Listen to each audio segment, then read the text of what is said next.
नमस्कार, सगरमाथा प्राइम समाचारमा स्वागत छ। म केशव शर्मा। नमस्कार, म प्रसन्न ढुङ्गाना। सगरमाथा प्राइम समाचार सुरु गरौँ अहिलेसम्मका प्रमुख समाचारबाट। ओली विरुद्धको आन्दोलन चर्काउन दाहाल नेपाल समूह भातृ संस्थाको उपयोगमा अहिलेको आन्दोलन वेदीका पक्षमा भएको दाहाल नेपालको दाबी। नेकपाका कुनै पनि पक्षमा नलाग्ने नेपाली कांग्रेसको भनाई। संविधानको रक्षा गर्न सबै दल मिलेर जान पर्ने नेकपा दाहाल नेपाल पक्षको भनाई। कोरोना विरुद्धको दोस्रो चरणको खोप अभियान आजदेखि सुरु। पत्रकार र कूटनीतिक नियोगका कर्मचारीलाई लगाइँदै। भारतको उत्तराखण्डमा हिमताल फुटेर आएको बाढीमा परि 7 जनाको मृत्यु, 125 जना बेपत्ता, खोजी जारी। र महिला लिग फुटबल अन्तर्गत आजको खेलमा एपीएफको जित। उदयपुरको चौदण्डीगढी नगरपालिका 14-0 गोलको भारी अन्तरले पराजय।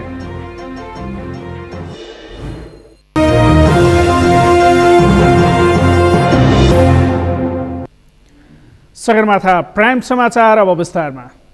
नेपाल कम्युनिस्ट पार्टी नेकपा दाहाल नेपाल पक्षका स्थायी कमिटी सदस्य शक्ति बस्नेतले प्रधानमन्त्री ओलीले राजनैतिक परिवर्तनलाई समाप्त पार्ने बाटो तयार पार्दै गइरहेको आरोप लगाउनु भएको छ।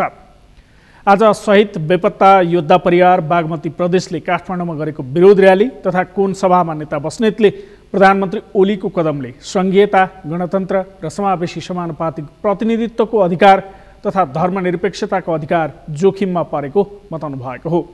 प्रधानमन्त्री ओलीले यी सबै राजनीतिक परिवर्तनलाई समाप्त पार्ने बाटो तयार गर्दै गइरहेको उहाँको भनाइ छ।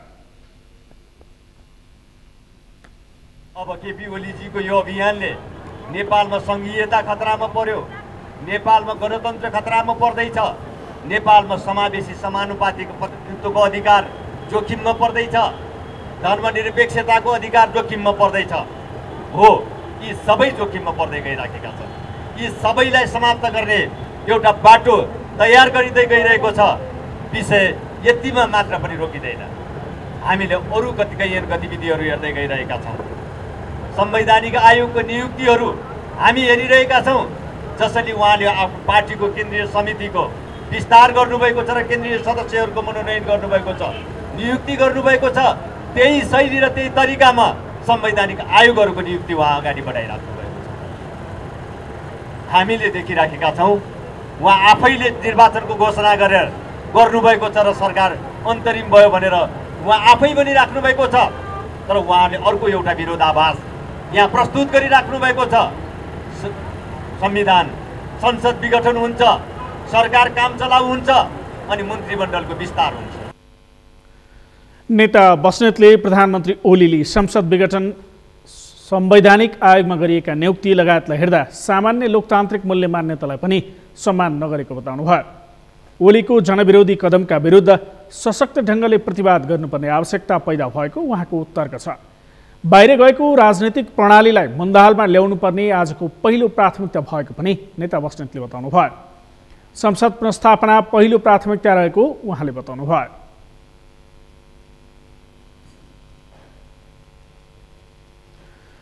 पुस 5 मा प्रतिनिधि सभा विघटनपछि विभाजित सत्तारूढ नेकपाका नेताहरू भातृ संस्थाहरूको भेला मार्फत एक अर्काको आलोचनामा केन्द्रित भएका छन्। आफ्नो प्रतिकूलको खेमालाई बाइपास गर्दै भातृ संस्थाहरूको नेतृत्व हेरफेर र प्रशिक्षणमा जुटिरहेका उनीहरू ती भेलालाई अर्को पक्षको आलोचनाको थलो बनाइरहेका छन्। दाहाल नेपाल समूहको यस्तै एउटा थलो बन्यो काठमाडौँको बुद्धनगर स्थित एक बैंक्वेट, जहाँ दाहाल नेपाल समूहका 2 अध्यक्ष पुष्पकमल दाहाल र माधव कुमार नेपालले प्रधानमन्त्री ओलीको चर्को आलोचना गरेका छन्। निरा राणा भाटको रिपोर्ट। पुस 5 मा प्रतिनिधि सभा विघटनपछि कानुनी रूपमा मात्र एक रहेको सत्तारूढ नेकपाका नेताहरू एक अर्काको चर्को आलोचनामा केन्द्रित भएका छन्। प्रतिनिधि सभा विघटनपछि सरकारले वैशाखमा मध्यावधि चुनाव घोषणा गरेको छ। तर त्यसलाई प्रतिगामी कदम भन्दै सत्तारूढ नेकपाकै अर्को समूह ओलीको कदम विरुद्ध सडक सङ्घर्षमा उत्रिएको छ। दुवै पक्ष सडकमा मात्र पुगेका छैनन्, भ्रातृ संगठनहरूमा पनि आफू अनुकूलका नेतालाई प्रयोग गर्दै आलोचनाको केन्द्र बनाउन तल्लिन्छन्। यस्तै एउटा थलो सोमबार काठमाडौँको बुद्धनगर स्थित एक बैंक्वेट बनेको छ। जहाँ दाहाल नेपाल समूहका 2 अध्यक्ष पुष्पकमल दाहाल र माधव कुमार नेपालले प्रधानमन्त्री केपी शर्मा ओलीको चर्को आलोचना गरे। एकीकृत अखिल नेपाल शिक्षक संगठनको 2 दिने प्रथम राष्ट्रिय परिषदको नाममा भएको भेलामा दाहाल नेपाल पक्षीय सदस्यहरूको उपस्थिति रहेको थियो। सो भेलालाई 2 अध्यक्ष दाहाल र नेपालले ओलीको आलोचना गर्ने मञ्चको रूपमा उपयोग गरेका छन्। सम्मेलनलाई सम्बोधन गर्दै नेकपा अध्यक्ष दाहालले ओलीले विधि मिचेपछि सडक सङ्घर्षमा उत्रनु परेको स्मरण गराउँदै बुद्धिजीवीहरूले अब जनतालाई सचेत बनाउने बेला आएको बताए। आफूहरूले थालेको लडाईँ पदका लागि भएको भनेर बदनाम गराइएकाले सो भ्रम चिर्न जनस्तरसम्म पुग्न जरुरी भएको दाहालले बताए। प्रधानमन्त्री ओली अब रक्षात्मक हुने अवस्थामा पुगिसकेको उनको सभामा उपस्थित मानिसको संख्याले पनि पुष्टि गर्ने दाहालको भनाइ छ। प्रधानमन्त्रीको निम्ति झगडा हो कि कुर्सीको निम्ति उठाचुडी हो कि भन्ने गर्छन्। यो प्रचार केपी र केपी गुटका मान्छेले गरेकै प्रचार हो। यो प्रचार प्रतिक्रियावादी र अवसरवादीहरूले गरेको प्रचार हो। हामी पदको निम्ति होइन, हामी विचारको निम्ति, सिद्धान्तको निम्ति, सिस्टमको निम्ति, प्रणालीको निम्ति हाम्रो लडाईँ हो। षड्यन्त्र भइराखेको छ। संविधान मिचेर संघीय लोकतान्त्रिक गणतन्त्रको हत्या गर्ने प्रयास गरेर कहीँ न कहीँ जनतालाई, जनताको सार्वभौम अधिकारलाई चुनौती दिने कोसिस प्रतिक्रान्तिकारीहरूबाट भएको छ। त्यसकारण 5 गतेबाट नै हामीले लडाईँ सुरु गर्यौं।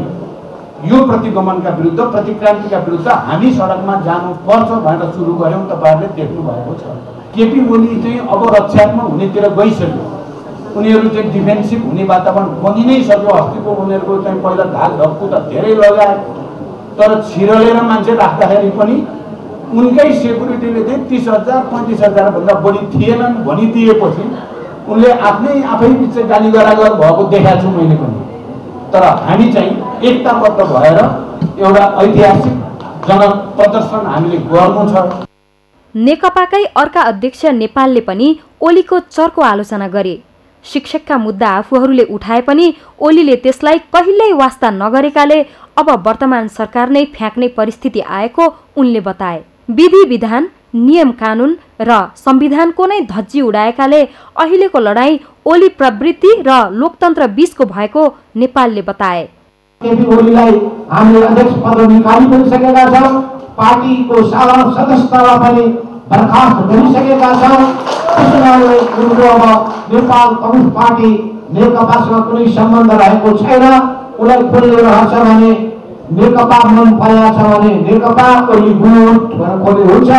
नेकपा मन परेको छैन भने त्यसलाई अर्कै समाजवादी, जनवादी, ओलीवादी समूह खोले पनि हुन्छ। अनि केपीले चुनाव गराउन भने ठानेका छन् भने यो भ्रम नपाल्दा हुन्छ। केपी ओलीले चुनाव गराउने पनि होइनन्। उनले देशलाई द्वन्द्वमा धकेल्न खोजेका छन्। उनको रवैया देखिसक्यौं।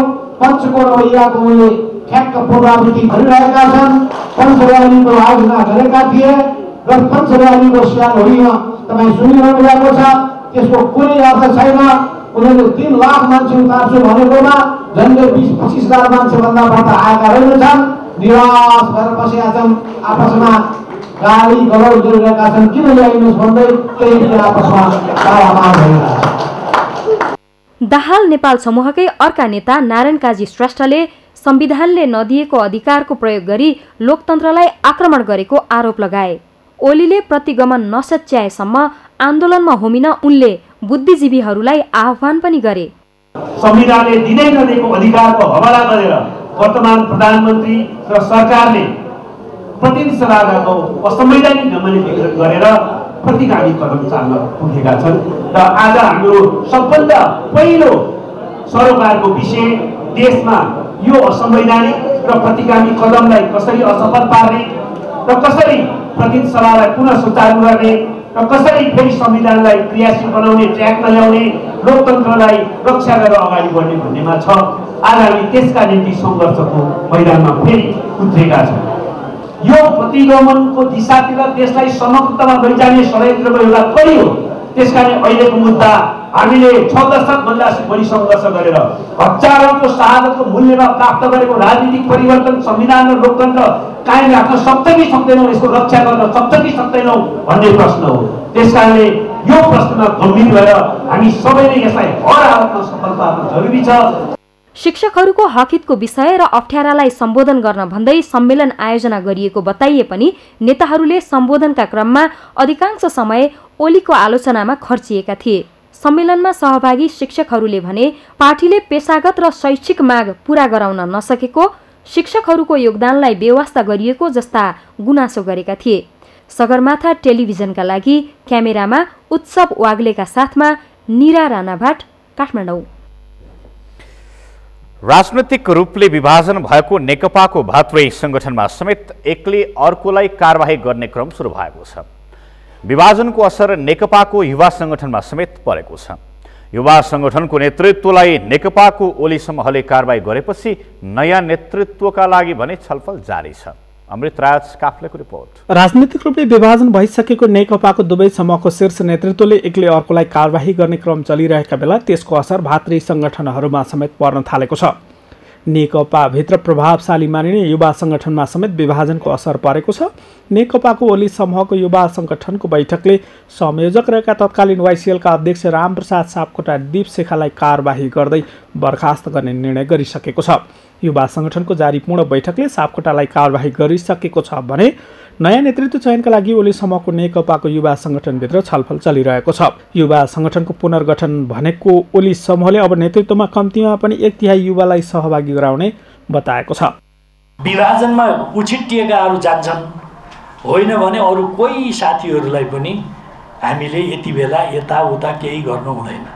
उपयुक्त समयमा जति सकिन्छ चाँडो मिलाउने, उपयुक्त समय मिलाएर जे गर्ने हो आन्तरिक चाँजो पाँजो मिलाउने।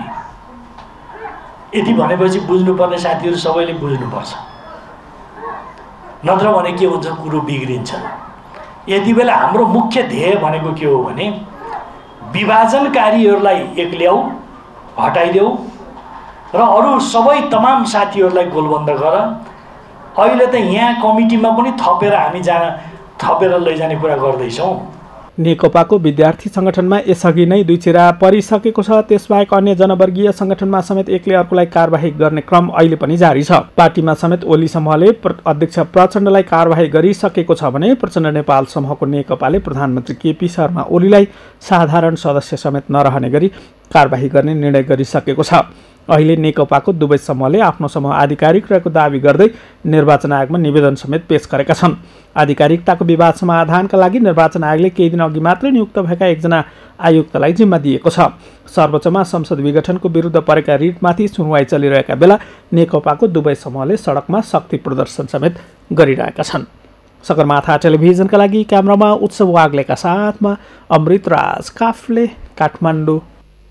नेपाली कांग्रेसका महामन्त्री शशाङ्क कोइरालाले नेपाली कांग्रेसले आन्दोलन गर्दा कसैसँग मिल्न नहुने बताउनु भएको छ। आज पूर्व प्रधानमन्त्री सुशील कोइरालाको 6औं स्मृति दिवसको अवसरमा सुशील कोइराला सोशलिस्ट युथ सर्कलले काठमाडौँमा गरेको सङ्कटमा संविधान विषयक विचार गोष्ठीमा महामन्त्री कोइरालाले नेपाली कांग्रेसले आन्दोलन गर्दा कसैसँग मिल्न नहुने बताउनु भएको हो।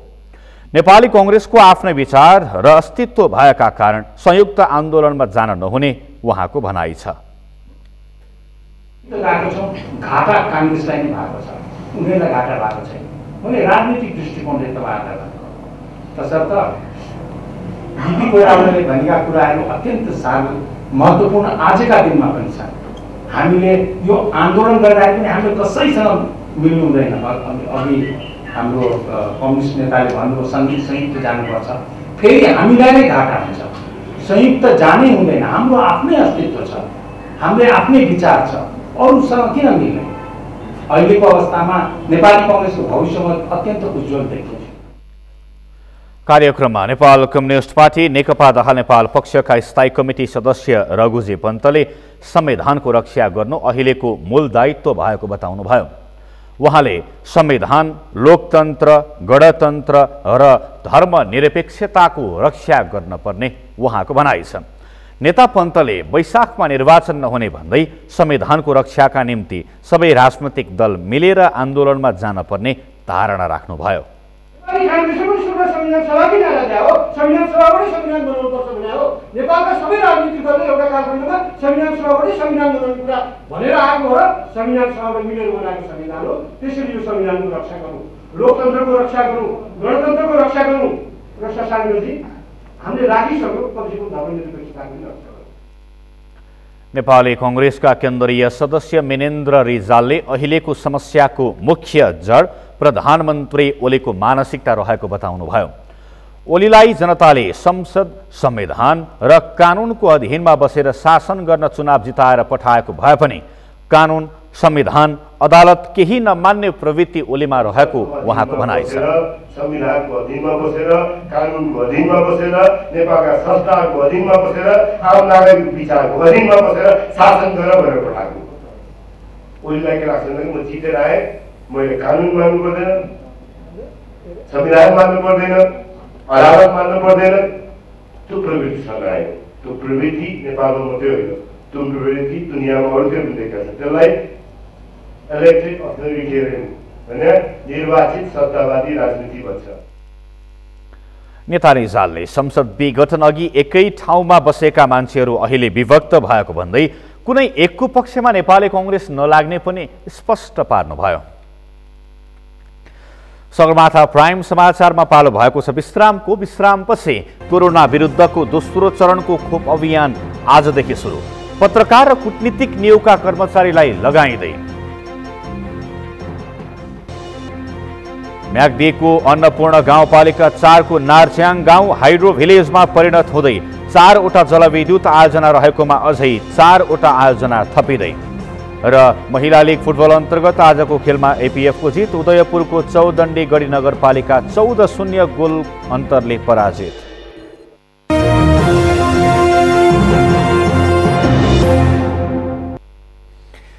विश्रामपछि सगरमाथा प्राइम समाचारमा पुनः स्वागत छ। अब बाँकी समाचार। बलात्कारपछि हत्या गरिएको बैतडीकी किशोरी भागरथी भट्टको विषयले सुदूरपश्चिम प्रदेश सभा बैठकमा पनि प्रवेश पाएको छ। 6 महिना बित्नै लाग्दा सोमबार आह्वान गरिएको प्रदेश सभाको 7औं अधिवेशनको प्रथम बैठकमा बोल्दै प्रदेश सभा सदस्यहरूले सो घटनालाई सरकारले गम्भीरताका साथ नलिएको भन्दै आक्रोश व्यक्त गरेका छन्। कैलालीबाट दिनेश विष्टको रिपोर्ट। गत बुधबार विद्यालय गएकी बैतडीको दोगडा केदार गाउँपालिका 7 की भागरथी भट्ट बिहिबार मृत अवस्थामा भेटिन्। प्रहरीले भागरथीको बलात्कारपछि हत्या भएको निष्कर्ष निकालेको छ। भागरथी बलात्कारपछि हत्या प्रकरणले सुदूरपश्चिम प्रदेश सभाको बैठकमा प्रवेश पाएको छ। 6 महिनापछि सोमबार बसेको पहिलो बैठकमा प्रदेश सभा सदस्यहरूले भागरथी घटनाको विषय उठाएका हुन्। बैतडीबाट निर्वाचित प्रदेशसभा सदस्य लीलाधर भट्टले बैठकको सुरुमै घटनाको अनुसन्धान तथा छानबिन प्रति प्रदेश सरकारले ध्यान नदिएको भन्दै विरोध जनाए।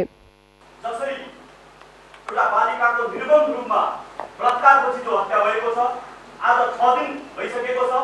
यो 6 दिनसम्म पुरा गाउँ अहिले शोकाकुल भएको छ। सारा समाजबाट महिलाहरू बाहिर ननिस्कने अवस्था भएको छ। अहिलेसम्म लास पोस्टमार्टम भएको छ, त्यसको लास संस्कार हुन सकेको छैन। यो विषम परिस्थितिमा पनि प्रदेश सरकारको कुनै पनि ध्यान आकर्षण भएको छैन। प्रदेश सरकार यो प्रदेशमा छ कि छैन भन्ने कुरा परेको छ। अहिलेसम्म सरकारका कुनै पनि मन्त्री र कुनै पनि अधिकारी निकायले चासो र चिन्ता व्यक्त गरेका छैनन्।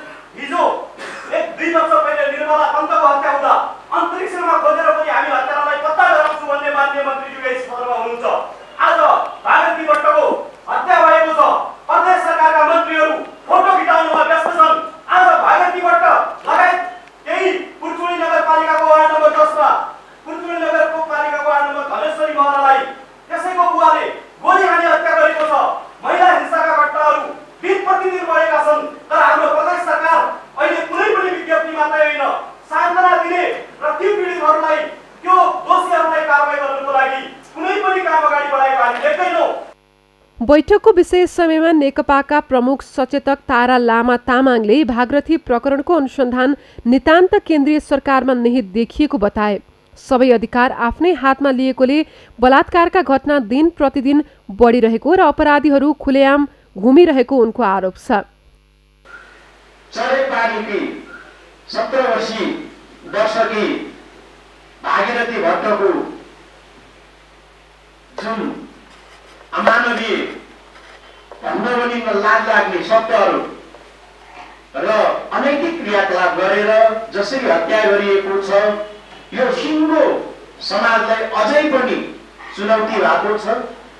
यस्तो बेला केन्द्र सरकारले सबै सुरक्षा निकायको अङ्गहरूलाई बागडोर सम्हालेर बसिराखेको सरकारले यस्तो कुराहरूमा चासो गर्नुपर्ने, कसरी आम नागरिकको सुरक्षा गर्नुपर्ने भन्ने समयमा आफै अहिले त्यो खुलाएको छ कि छैन थाहा छैन। मैले गलत नसुने हो भने, म गलत होइन भने सरकारले आफै आमसभाहरू गरेर जसरी काम गरिराखेको छ, त्यसले सरकार यतातिर चिन्तित नभएको भान हामीलाई भइराखेको छ।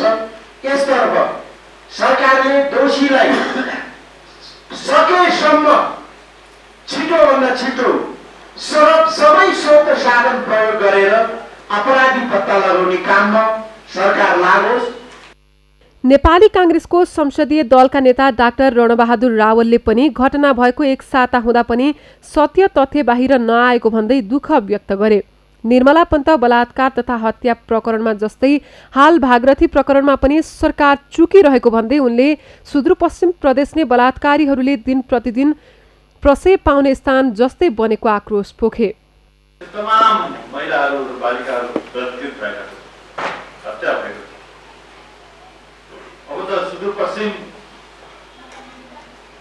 एउटा बलात्कारीहरूको चाहिँ प्रशय पाउने ठाउँ जस्तो एउटा घटना हुन गएको छ।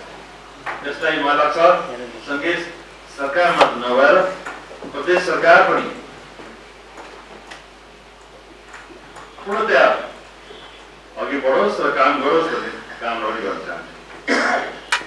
जनता समाजवादी पार्टीका संसदीय दलको नेता कृष्णबहादुर चौधरीले पनि बैतडी घटनामा संलग्नलाई चाँडै कानुनी दायरामा ल्याउनु पर्ने माग गरे। हामी 3 करोड नेपालीहरू चढेको गाडी चाहिँ दुर्घटना भएको छ। यसो बाहिर हेर्दाखेरि चाहिँ बडा राम्रो गाडी छ,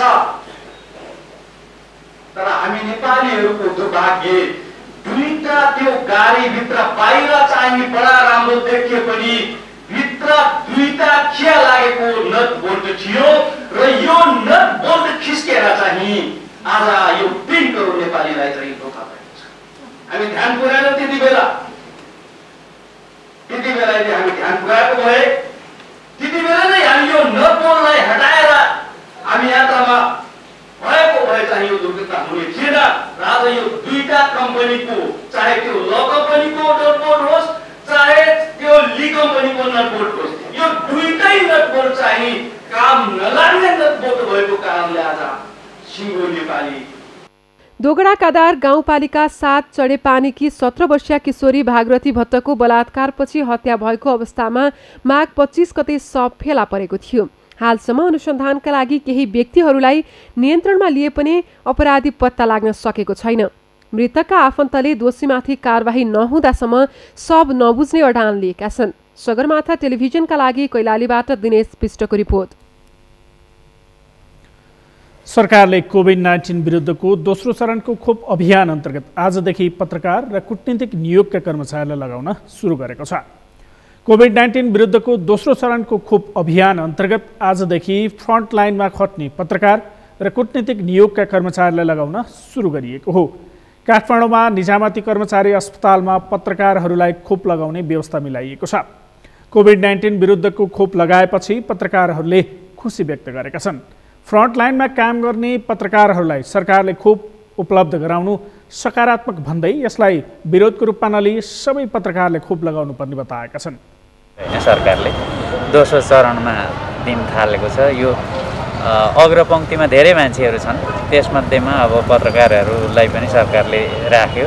यसबाहेक पनि अब अरू जो अलिकति बढी क्रोनिक बिरामीहरू हुनुहुन्छ होइन, वृद्धहरू हुनुहुन्छ, उहाँहरूलाई पनि सबैलाई पहिचान गरेर दियो भनेदेखि अझ छिटोभन्दा छिटो यो कोरोनाको महामारीबाट हाम्रो जनसङ्ख्यालाई नियन्त्रण गर्न सकिन्छ हैन। तर हाम्रो जस्तो देशमा यति छिटै भ्याक्सिन आयो त्यो चाहिँ एउटा खुसीको कुरा हो, किनभनेदेखि अहिले संसारभरिकै गरिब मुलुकहरूले भ्याक्सिन पाउनका लागि जुन हिसाबले सङ्घर्ष गरेका छन् त्यसरी पाएको छैन। पत्रकारले फ्रन्टलाइनमा काम गर्ने अन्य पेसा तथा वृद्ध उमेर समूहका व्यक्तिहरूलाई पनि छिटोभन्दा छिटो कोभिड-19 विरुद्धको खोप दिन सरकारलाई आग्रह गरेका छन्।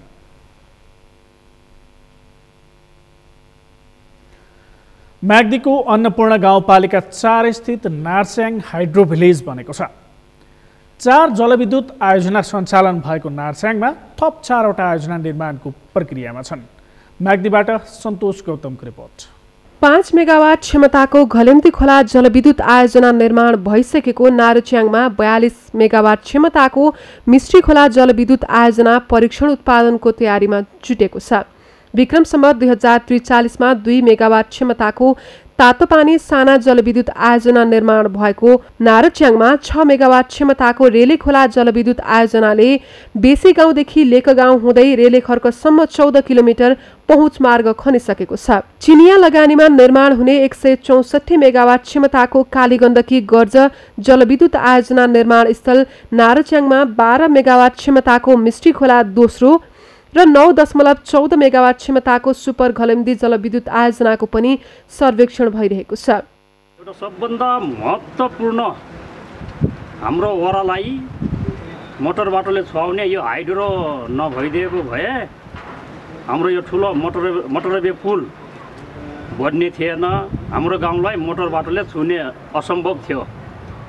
जब मिस्टी खोला हाइड्रो पावर सुरुवात भएपछि मोटरवे पुल लगाइदिनु भयो र हाम्रो गाउँमा यातायातको सुविधा भएको छ। नीलगिरी खोला हाइड्रो पावर लिमिटेडले एकैसाथ 109 मेगावाट क्षमताको नीलगिरी 1 र 2 मा जलविद्युत आयोजना निर्माण कार्य तीव्र रूपमा अघि बढाएको छ। मिस्टी र रेले खोलाको दोभानस्थित दोभिनलामा बन्ने नीलगिरी खोला र 2 जलविद्युत आयोजनाको बाँधबाट विक्रम सम्वत 2074 देखि सुरु गरेको नीलगिरी खोला 1 जलविद्युत आयोजनाको बाँध रहने हुम खोला जोड्ने पहुँच मार्ग निर्माण कार्य अन्तिम चरणमा पुगेको छ। अधिकांश ठाउँमा पहाड फुटाएर 10 किलोमिटर दूरीको पहुँच मार्ग निर्माण भइसकेको छ। थप 1 किलोमिटर पहुँच मार्ग खनेपछि हुम खोला सडक सञ्जालमा जोडिनेछ। पहिलेको चाहिँ अब जुन इनलेट पोर्टल छ हुम खोला त्यहाँबाट हाम्रो टनलको काम पनि सुरु भएको छ र जुन हाम्रो आउटलेटको पोजिसन छ त्यहाँ अडिटबाट जाने HRT-सम्म कनेक्सन हुने त्यसको सुन भन्ने काम चाहिँ सम्पन्न भएको छ र तल जुन पावर हाउस र बाइफिकेसन त्यसको लागि कनेक्सन गर्ने अडिट 3को पनि काम सम्पन्न भएको छ। सर्फेस एक्सेसन पावर हाउसको काम चलिरहेको छ। नीलगिरी 1को सन्दर्भमा भन्नुपर्दा नीलगिरी 2को सन्दर्भमा भन्नुपर्दा हाम्रो 5वटा अडिटमा 4वटा अडिटबाट काम सुरु भएको छ। हालसम्म 20% भौतिक प्रगति भएको 71 मेगावाट क्षमताको नीलगिरी दोस्रोको 5 किलोमिटर 500 मिटर मध्ये 4वटा अडिटबाट 1350 मिटर सुरुङ खनिसकिएको छ। थप 1वटा अडिटबाट सुरुङ खन्ने तयारी भएको नीलगिरी दोस्रोको छोटेपामा बाँध र दोबिनलामा विद्युत गृह निर्माण सुरु भएको छ। 38 मेगावाट क्षमताको नीलगिरी पहिलोको छोटेपामा विद्युत गृह निर्माण सुरु गर्नुका साथै 3 किलोमिटर मध्य 200 मिटर सुरुङ खनिसकेको छ। छोटेपा दोबिल्ना हुँदै साना सबस्टेसन जोड्ने 7.4 किलोमिटर दूरीको 220 केभी क्षमताको प्रसारण लाइन निर्माणको पनि तयारी गरेको छ। हिसाबमा भएको हुँदाखेरि हामीमा हाइड्रो पावर भएको हुनाले चाहिँ यहाँका गरिबीहरू चाहिँ न्यूनीकरण हुन गइरहेको छ। धेरै कुरामा हुन गइरहेको छ। म एउटा तपाईलाई मान्न चाहन्छु कि यो मिस्टी खोला आउनुभन्दा पहिला हाम्रो गरिबी कति थियो र यो मिस्टी खोला बनिसकेपछि गरिबीको रेखामुनि कति हटिसक्यो भन्ने कुरा प्रत्यक्ष हामीले भन्न चाहन्छौँ।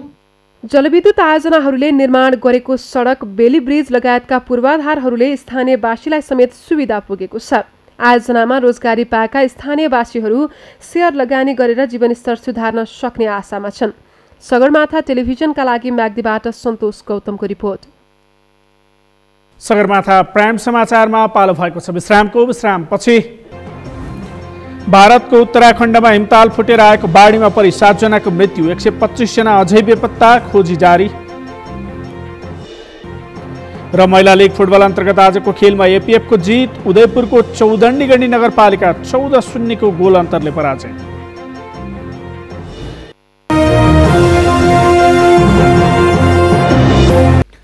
अब पालो अर्थ समाचारको। अर्थ समाचारका प्रायोजक हो आफ्नो विश्वास हो त्रिशक्ति सिमेन्ट। नेपालको कृषि क्षेत्रमा विदेशी लगानी ल्याउने वा नल्याउने भन्ने विषय सर्वत्र चासोको विषय बनेको छ। कृषिमा विदेशी लगानी भित्र्याउँदा साना किसानको भविष्य चौपट हुने भन्दै केहीले यसको विरोध गरेका छन्। त्यस्तै मुलुकलाई कृषिमा आत्मनिर्भर बनाउन भन्दै केही विदेशी लगानीको पक्षमा देखिएका छन्। एक रिपोर्ट। राष्ट्रिय सभाको प्रत्यायोजित व्यवस्थापन तथा सरकारी आश्वासन समितिको सोमबारको बैठकमा कृषि क्षेत्रमा विदेशी लगानी भित्र्याउने सम्बन्धमा छलफल भएको छ। बैठकमा सरकारवालाहरूले वैदेशिक लगानी भित्र्याउँदा देशभित्रका साना किसानलाई मर्का पर्ने भएकाले त्यसतर्फ सरकारले ध्यान दिनुपर्ने बताएका छन्। नेपाल उद्योग वाणिज्य महासंघका सदस्य अरनीको राज भण्डारीले कृषिमा विदेशी लगानी भित्र्याउँदा सरकारवालाहरूसँग गहन छलफल गर्नुपर्ने बताए। सरकारवालाको छलफल बिना एकाएक विदेशी लगानी भित्र्याउँदा नेपालको पुरै कृषि क्षेत्र विदेशीलाई हस्तान्तरण गरे जस्तै हुने उनको भनाइ छ। सरकारले ऐन बनाउँदा विशेष ध्यान पुर्याउनु पर्ने उनको सुझाव छ। यस्तो संवेदनशील कुरामा हामी ऐनलाई एउटा भनौँ न एउटा अनुसूचीमा हेरफेर गर्दाखेरि त्यसले कहाँसम्म असर पार्छ, कसलाई असर पार्छ, त्यो बिच छलफल भएर कुन कुन ठाउँमा ल्याउने, कसरी ल्याउने भन्ने कुरा छलफल नभएर एकाएक ल्याउँदाखेरि यसले त होल कृषि नै हामी विदेशीहरूलाई हस्तान्तरण गर्ने जस्तो अवस्थामा नपुग्ला भन्ने छ। त्यसैले यो कुरामा हामी संवेदनशील हौँ। त्यस्तै डेरी उद्योग संघका उपाध्यक्ष निराजन श्रेष्ठले कृषिमा विदेशी लगानी भित्र्याउनु अघि नेपालका कृषकहरूको रोजगारीको व्यवस्थामा ध्यान दिनुपर्ने बताए। जनशक्ति, जमिन र खाद्य सुरक्षामा पनि ध्यान पुर्याउनु पर्ने उनको भनाइ छ। र कृषिमा वैदेशिक लगानीको कुरा गर्दाखेरि तीनटा चिज हो वर्ल्ड वाइड। एउटा ह्युमन रिसोर्सको कुरा, मैले कृषिमा भएको हामी 65% जति जनता हाम्रो कृषिमा छ त्यसलाई जब हामी यान्त्रिकरण गर्छौँ, पिपुल त कृषिबाट निस्किन्छ, त्यसको लागि अल्टरनेट व्यवस्था के छ, रोजगारीको व्यवस्था के छ। अर्को सेकेन्ड जमिन, तेस्रो फुड सेक्युरिटी। यो विषयमा कुरा गर्नुपर्ने जरुरी छ, यसमा ठुलो बहस हुनु जरुरी छ। डेरी उद्योग संघका महासचिव प्रहलाद दाहाल राज्यले पहिलो नेपालका किसानहरूलाई प्रतिस्पर्धी हुन सक्ने बनाउनु पर्ने बताए। त्यसपछि मात्रै विदेशी लगानी भित्र्याउनु पर्ने उनको धारणा छ। यतातिर चाहिँ यहाँ प्रोत्साहन गरेर हामीले यहाँ चाहिँ लगानी बढाउनको लागि नगएर ल राष्ट्रिय लगानी सम्मेलन गरौँ हैन। यहाँका उद्योगी किसानहरू, यहाँका अरू उद्योगहरूले लगानी गर्न चाहेनन्, त्यसपछि लगानी पनि आएन, देशलाई आवश्यक हो या हामीलाई पुगेको छैन भनेर हामीले सबै कुरा गर्ने र आएन भने त्यसपछि त हामी पनि यही देशको नागरिक हो नि त। यो देशको राम्रो हुँदाखेरि त हामीलाई पनि राम्रो हुने हो नि त। त्यसकारणले हामी यसबाट टाढा होइनौँ। उद्योग वाणिज्य तथा आपूर्ति मन्त्रालयका सचिव वैकुण्ठ अर्यालले कृषिमा विदेशी लगानी साना तथा मझौला उद्योगमा नभई ठूला उद्योगमा भित्र्याउन लागिएको बताए। 50 करोड भन्दा बढी लगानी गर्ने तथा आफैले उत्पादन गरेर 75% बढी निकासी गर्ने शर्तमा मात्रै विदेशी लगानी भित्र्याइने उनले बताए। विदेशी लगानीले साना उद्योगी व्यवसायीलाई अप्ठ्यारो नपर्ने अर्यालको तर्क छ। आफैले उत्पादन गरेर 75% उसले निकासी गर्छ भनेदेखि त्यस्ताका लागि मात्रै भनेर भनिएको छ। जसले गर्दाखेरि यहाँनिर साना किसानहरूको, साना व्यवसायीहरूको कतैबाट पनि यसलाई चाहिँ नि यसले अप्ठ्यारो पर्दैन भन्ने चाहिँ नि एउटा मान्यता चाहिँ हो। त्यो हिसाबमा चाहिँ नि गरिएको छ एउटा बाटो चाहिँ त्यो। कृषि तथा पशुपक्षी विकास मन्त्रालयका सचिव डाक्टर प्रेम नारायण कणेलले कृषि तथा पशुपक्षी क्षेत्रको विकासमा नीति तथा कानुन बनाउँदा सम्बन्धित क्षेत्रको धारणा लिने गरेको बताए। किसान र निजी क्षेत्रलाई असर नपार्ने गरी कृषिमा विदेशी लगानी भित्रिने तथा यसले किसानलाई प्रतिस्पर्धी बनाउने पनि उनको तर्क छ। सबैलाई चाहिँ नि साथमा लिएर त्यो कार्यविधिमा चाहिँ नि कुराहरू उल्लेख गरेर अगाडि बढियो भने दुविधाहरू जुन चाहिँ अहिले देखिएका छन् एक खालको चाहिँ नि सहभागितामूलक भएन, अलि चाँडै चाहिँ नि यो चाहिँ नि सुधार भयो अथवा संशोधन भयो, प्रेडिक्टेबिलिटी चाहिँ नि अलि भएन भन्ने विषयका जुन चाहिँ नि सरकारवालाहरूका गुनासाहरू कुराहरू छन् ती कतिपय केसमा चाहिँ नि हामीले त्यसलाई अझै थप चाहिँ नि भनौँ न सुधार गर्दै अगाडि जान। अब बन्ने कार्यविधि सबै पक्षको साथ लिएर बनाइने सचिव कणेलले जानकारी दिए। कृषिमा विदेशी लगानी भित्र्याउँदा मुलुकलाई कृषिमा आत्मनिर्भर बनाउने र साना किसानहरूमा प्रतिस्पर्धाको भावना जगाउने तर्क गरिएको छ। तर कार्यान्वयनमा जाँदा दाबी गरिए जस्तो परिणाम आउने हो वा होइन प्रतीक्षाको विषय बनेको छ। हामी सगरमाथा प्राइम समाचारको अन्त्यमा छौँ। अन्त्यमा प्रमुख समाचार फेरि एकपटक। ओली विरुद्धको आन्दोलन चर्काउन दाहाल नेपाल समूहको भातृ संस्था उपयोग। अहिलेको आन्दोलन विधिका पक्षमा भएको दाहाल नेपालको दाबी। नेकपाका कुनै पनि पक्षमा नलाग्ने नेपाली कांग्रेसको भनाई। संविधानको रक्षा गर्न सबै दल मिलेर जान पर्ने नेकपा दाहाल नेपाल पक्षको भनाई। कोरोना विरुद्धको दोस्रो चरणको खोप अभियान आजदेखि सुरु। पत्रकार र कूटनीतिक नियोगका कर्मचारीलाई लगाइँदै।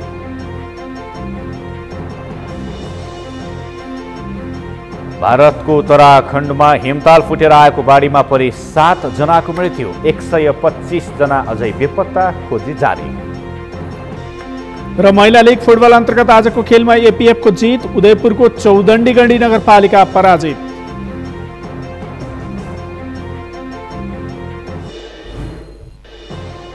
हौस् त सगरमाथा प्राइम समाचार अहिलेलाई सकियो। तपाईँ समाचार बुलेटिनका साथै सगरमाथा टेलिभिजनका सम्पूर्ण कार्यक्रम www.sagarmatha.tv मा पनि पढ्न र हेर्न सक्नुहुनेछ।